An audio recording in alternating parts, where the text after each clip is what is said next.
Olá, meus amigos, meus alunos, ex-alunos, conhecidos, meus fãs, também estou tendo alguns fãs.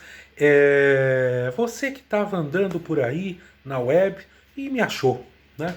Eu sou Oswaldo Campos Júnior, biólogo formado pela USP, professor, consultor, palestrante, escritor e um verdadeiro contador de causas. E hoje quero falar para vocês sobre a incrível lei do retorno, nas minhas reflexões no isolamento social, numa noite fria de 9/6/2020. Então vamos lá, eu fiz como sempre, né? Retalhei uma série de escritos que eu encontrei na internet, pensei um pouquinho e fiz um texto para a gente refletir juntos, né? Então vamos lá. A lei do retorno. Para refletir sobre isso, temos que voltar ao tempo e lembrar dos druidas. Os druidas foram considerados magos, feiticeiros, santos, pré-alquimistas e uma série de outros nomes, especialmente em decorrência dos conhecimentos que eles tinham de medicina, do uso das plantas medicinais, do controle do clima, do conhecimento do ambiente, das plantas, dos animais, das rochas, né? Alguns dizem que tem origem pré-céltica, mas o que se pensa saber é que eles formavam a classe de sacerdotes entre os celtas, povo originário da Europa Oriental, que no primeiro milênio antes de Cristo se espalhou por quase todo o continente até lá na Grã-Bretanha.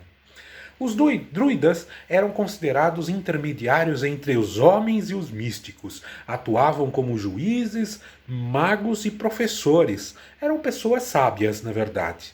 Para eles, toda ação era livre, mas traria sempre uma consequência, boa ou má, segundo as obras praticadas. Mesmo sendo livre, o homem também respondia socialmente pelos seus atos. Muitos autores, né, ou muitas vezes curiosos, muitos estudiosos, já fizeram várias, incursões pela lei do retorno na modernidade. Vamos refletir sobre alguns escritos de diferentes estudos. A lei do retorno se mostra como uma ideia de que cada ação que fazemos gera uma reviravolta a nós mesmos. Alguns acreditam que existe um mecanismo compensatório para equilibrar nossas ações em sociedade e no universo. Se somos pessoas boas, teremos coisas boas, mas ao contrário, também é válido. Na biologia, especificamente na neurociência, existe uma estrutura chamada neurônio espelho. Um grupo de neurônios fazem com que repitamos tudo aquilo que vemos rotineiramente. A ideia é que possamos aprender de forma contínua, o que contribui também para o nosso crescimento e desenvolvimento, né? Um dos conceitos da lei do retorno é que recebemos de volta tudo aquilo que jogamos ao mundo. A nossa personalidade, índole, pensamentos e ações acabam se alimentando e se reciclando. Assim, quem age de boa fé e com positividade é recebido de maneira semelhante. Quem caminha em direção contrária recebe tratamento equivalente. Essa ideia, realidade ou credo, verdadeiro ou não, acabou sendo a base de muitas linhas de pensamentos e religiões.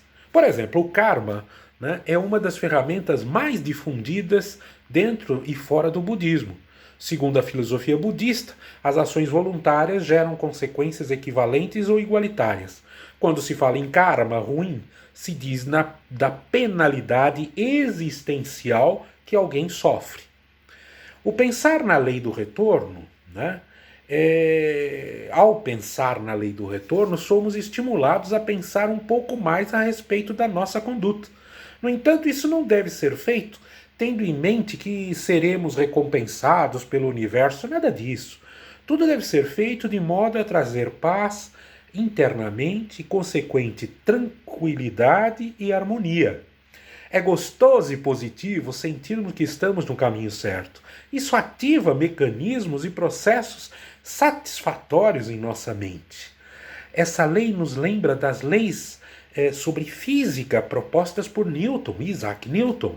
Segundo Isaac, cada ação gera uma reação equivalente e oposta, de forma a criar um equilíbrio. Assim nos leva a refletir que temos e recebemos do mundo tudo aquilo que entregamos a ele, né? A lei do retorno não é benéfica ou mesmo maléfica, apenas nos conduz a pensar nas consequências de nossas ações. Trata-se apenas de viver e agir mais sabiamente. Algumas pessoas simplesmente ignoram o que lhes acontece e é consequência das próprias atitudes e atribuem tudo à má sorte na vida. Ah, mais sorte na vida, né? Pensando assim, nada fazem para tentar mudar. Aí se sentem frustradas, deprimidas, né? Magoadas, desmotivadas, né? Raivosas. Nenhuma autoanálise, nenhuma introspecção, nenhum pensamento, nenhuma reflexão, nenhuma mudança de pensamento e nenhuma mudança de comportamento, né? E sendo assim, os pensamentos não mudam, o comportamento se repete e a consequência obtida é sempre a mesma, né? Como dizia papai, falecido papai saudoso, uma trilha antiga ou já trilhada sempre nos leva pelo mesmo, né, ao mesmo caminho e ao mesmo lugar. Se você não quer ser triste, você tem que mudar. Se você não quer ser nervoso, você tem que mudar. Né? Se você não quer ser egoísta, você tem que mudar. E você pode mudar. Aí é que está o negócio legal, né? A lei do retorno está nas relações humanas, na biologia de nossa criação, no universo atômico e astronômico. Está intimamente relacionada com os estudos de causa e efeito e ação e reação de forma sincronizada. Em cada camada do universo, podemos reconhecer a lei do retorno, em diferentes dimensões e proporções, como uma verdadeira lei científica, que talvez um dia poderá ser medida e mensurada, como eu gosto, né? Mas, por enquanto, ela é refletida, sentida e vivenciada. Muitas vezes, em outras situações, julgamos o outro por ter sido intolerante, mas não percebemos que a intolerância foi uma reação que nos retornou sobre uma ação que, na verdade, inicialmente foi nossa, né? Ou de outra pessoa. Caramba, eu fiz tanto isso na minha vida, demorei tanto, às vezes faço ainda, mas estou lutando para melhorar, né? Na fisiologia, este efeito se produz através de uma mesma troca de hormônios, neurotransmissores. Se emanarmos atenção, amor, receberemos esses sentimentos em forma de uma enxurrada de serotonina. E se emanarmos ódio, ressentimento, ódio, perderemos a nossa querida serotonina. Vamos estudar um pouquinho o que é isso, tá? É legal.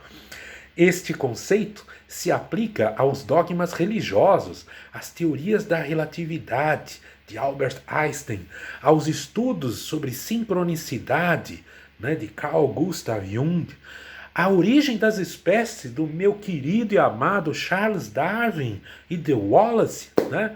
A lei do retorno está presente em todo o universo, no ser humano e em toda a matéria, desde o micro ao macrocosmos, na biologia e na sociologia, na ciência e religiões. É preciso refletirmos diariamente sobre os nossos pensamentos, ações e reações. Tudo que existe coexiste em um tipo de campo eletromagnético que nos retorna toda a energia na mesma proporção em que emitimos. Tudo que a gente pensa, sente, escreve, fala e faz está dentro deste campo, sincronizado harmonicamente em um oceano de informação, de matéria e, sobretudo, de vida. Todos somos energia. O mundo, o universo é feito de energia. Energias boas e ruins. Isso é muito relativo. Deus é explicado por alguns como uma forte energia ou a fonte prima de energia que fez o início de tudo. E acho que é por isso, né, que A Bíblia fala que eu sou a imagem, nós somos a imagem e semelhança de Deus, porque Ele é energia e nós somos parte da energia dele, segundo creio, né? Alguns autores dizem que os católicos não cultuam imagem, e não cultuam mesmo, né? Eles energizam tão positivamente a imagem com as informações de fé, amor e paz, né? Do que cada uma representa, que faz com que as pessoas aumentem mais a sua fé na vida e nelas com aquela imagem. Quer dizer, não é um Deus aquela imagem, como alguns digam, os idiotas que entram em igrejas quebrando. Eu mesmo já tive funcionário em casa que foi lá, quebrou todas as minhas imagens, né? É lógico que eu demiti. Falei que era uma bobagem, mas demiti, porque eram coisas bonitas, coisas até caras, né? Mas não eram deuses. Eram coisas porque eu gosto de olhar para Nossa Senhora de Fátima e pensar em Nossa Senhora de Fátima. Como eu gosto de pegar, né, uma foto dos meus filhos e olhar, estou longe deles, mas essas fotos me relembram, né, e deixam a minha mente pensar nisso, né. Bom, continuando, as religiões africanas dispõem sua energia na crença da natureza e captam essa mesma energia em forma de um orixá, de um caboclo ou de uma entidade que representa aquela energia da natureza, utilizando desse meio também para realizar seus cultos, curas e tudo mais que se pense e se queira, né? Os espíritas acreditam na energia da água, também os católicos, né? Acreditam que a água é a fonte de vida e captam essa boa energia através dela, do branco, da tranquilidade, da reflexão, né? Então, dessas coisas todas, né? Os evangélicos dispõem de sua energia nas palavras escritas dos feitos de Jesus. A energia de Jesus está na Bíblia e eles captam essa energia para viver melhor, penso eu. Não sou evangélico, mas acho bonito. Em todos os lados podem ter o bem, pode estar em todos os lugares, né? E o mal também, né? Alguns dizem que Deus, ele é energia, porque Deus está em todos os lugares, inclusive dentro de você, e mesmo que você não acredite. Ou não queira acreditar em Deus, você sabe que tem energia dentro de você, que às vezes te faz feliz e às vezes te faz triste.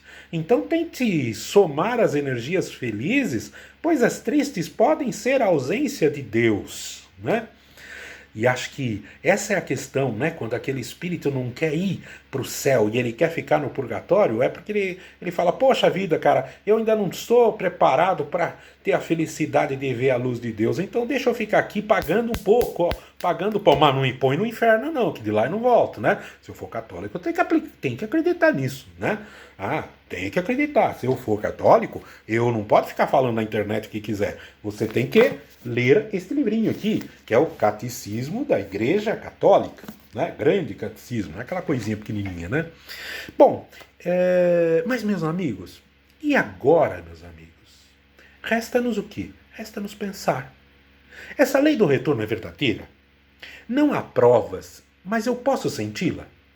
Será que ela é uma bobagem de alguns místicos religiosos, filósofos, ocultistas, contadores de casos que nem eu? Ela é contrária aos nossos diferentes conceitos de religião? Refletir é isso, perceber a diversidade, mas eu prefiro tentar ser positivo. Prefiro pensar e refletir em estimular em mim e nos meus semelhantes uma postura positiva. Nem sempre eu pensei assim, mas agora com 61 anos eu penso. Um abraço, boa reflexão numa noite de isolamento social. Beijos e até a próxima reflexão. Visitem os meus canais nas redes sociais. Procure por Oswaldo Campos JR. Beijos e até a próxima.